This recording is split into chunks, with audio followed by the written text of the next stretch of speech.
ఫిలిప్పీ పత్రిక 2:21. అందరూ తమ సొంత కార్యములనే చూచుకొనుచున్నారు కానీ యేసుక్రీస్తు కార్యములను చూడరు.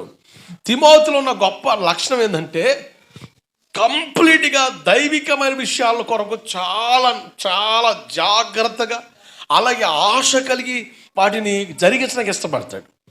ఒక అద్భుతమైన మాట, అందరూ తమ సొంత కార్యాలే చూచుకొనుచున్నారు కానీ యేసుక్రీస్తు కార్యాలు చూడరు. అంటే అందరూ వాళ్ళ పనుల్లో తనమునకలైపోతున్నారు కానీ దేవుని పని కొరకు కానీ దైవికమైన విషయాల కోసం ఆలోచన చేయరు అని చెబుతున్నాడు పౌలు గారు. వాస్తవమే.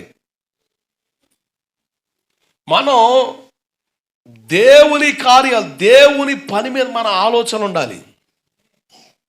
ఈరోజు చాలామందికి ఆ సింగిల్ మైండ్ రావట్లే, డబల్ మైండ్.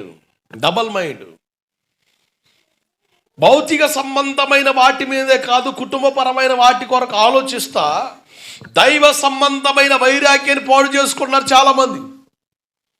ఆ మాటకు అర్థం ఏంటంటే, ఎందుకు ఆ పౌలు గారు ఆ మాట చెప్తున్నాడంటే, తిమోతి గురించి మాట్లాడుతూ, తిమోతి అందరి టైపు కాదు, అందరూ వాళ్ళ సొంత కార్యాలు చూసుకుంటున్నారు కానీ తిమోతి మాత్రం యేసు ప్రభు పని మీద దృష్టి పెట్టాడు, దేవుని మీద ఆలోచన కలిగి ఉన్నాడు, దైవికమైన ఆలోచన కలిగి ఉన్నాడు.